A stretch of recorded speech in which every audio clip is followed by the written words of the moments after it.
Hi everyone, I'm going to react to Demon Slayer episode 3, Sabito and Makomo. Last episode, Tanjiro and Nezuko, they made their way to try to find Sakonji, and then they came upon this cabin where there's this demon eating people, and then they had a fight with this demon and they chopped the head of the demon off, but the demon was still talking, and then the body fell off a cliff, and then the demon sort of like passed out that a little bit, but then Tanjiro was like, I have to kill him, but he couldn't do it, and then the sun came up and the guy burned, and then Sakonji's like, he's too kind, that he's not cut out for, I guess, the Demon Slayer life. And Gyu sent him a letter letting him know that Tanjiro was on his way. He tested Tanjiro, he climbed up to a mountain, and then he's like, come back down before sundown, and then the mountain was like booby trapped, and then he like smelled the traps and tried to dodge all of them, but he couldn't do all of them, but he did come down in time. So Gyu mentioned the fact that Sakonji and him and Tanjiro both have the same kind of sense of smell, and that Tanjiro can be his heir apparent. Okay, and by the end of the episode, Sakonji was like, he's gonna accept Tanjiro as his disciple, I guess. Yeah, so let's check out this episode, and here we go.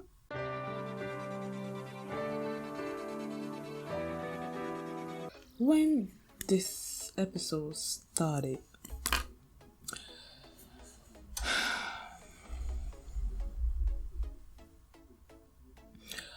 the episode started with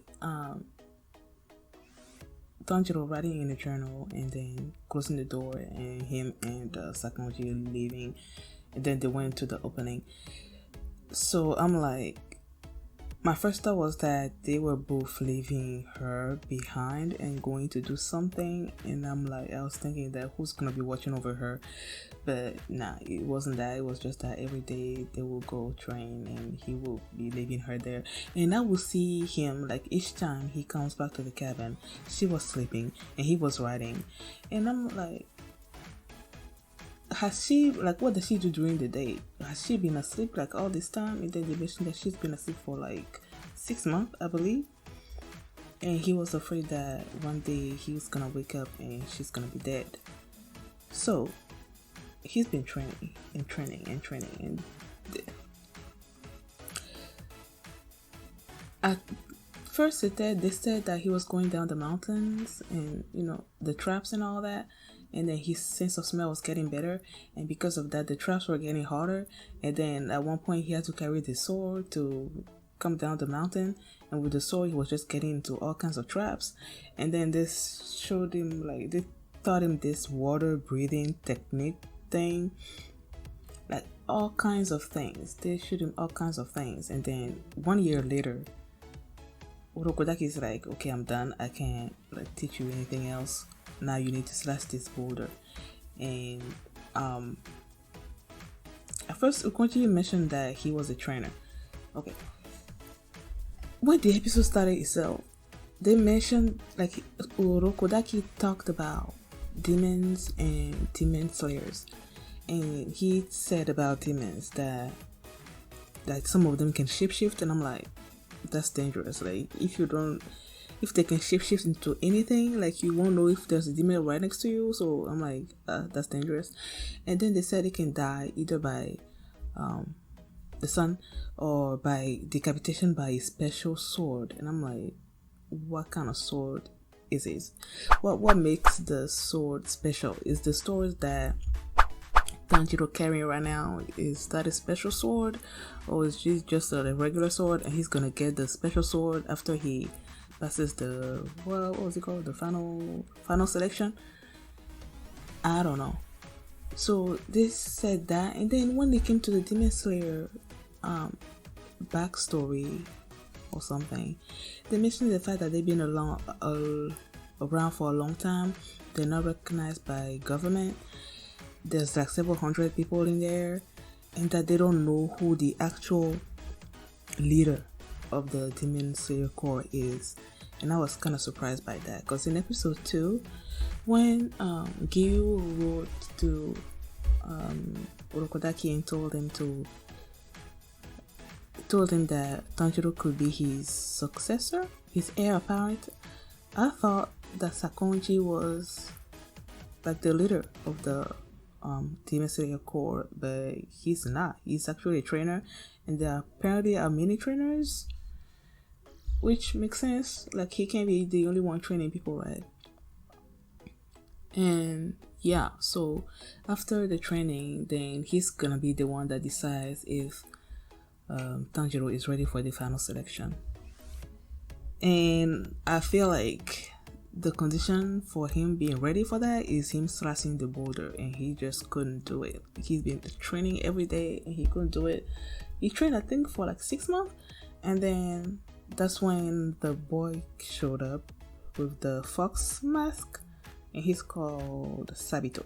Yeah, Sabito showed up, and he's like, you need to, like, he doesn't recognize what the water breathing technique, like what that breathing technique is supposed to be doing. Like, he doesn't know anything about that, so he's just being like, whoa. Like, the sword fight between them was amazing. He was just beating him up like all the time, and his voice sounds familiar to me. Like,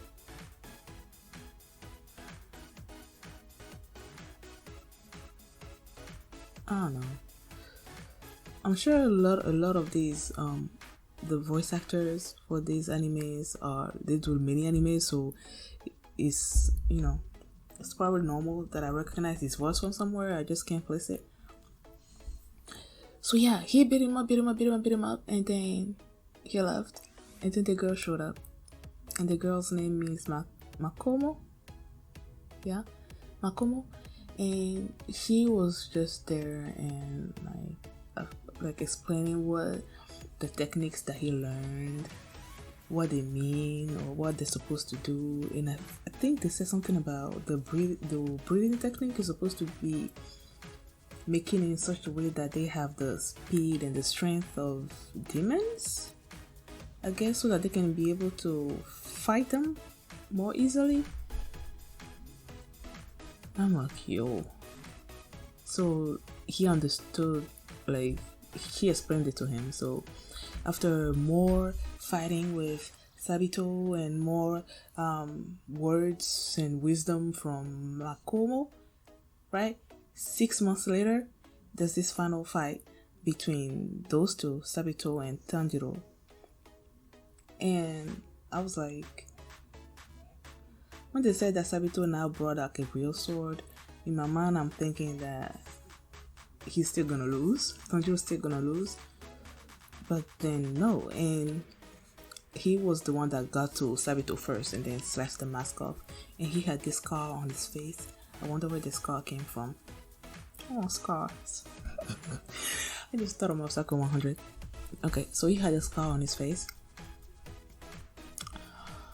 and when he did that, Tanjiro mentioned the fact that he was smiling for the first time, and that his smile was sort of like happy and both sad at the same time, or something along those lines.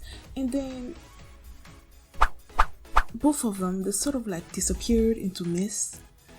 But before they left, they mentioned the fact that, I think it was Makomo that said it, that he needs to beat that guy too. And I'm like, who is that guy that he needs to beat?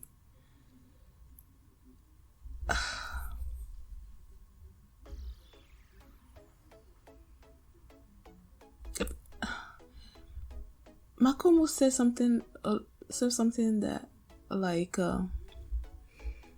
Urokodaki was the one that raised them, right, as children, and that there were other children as well, and they were watching Tanjiro, I guess, while he was training and all that, and that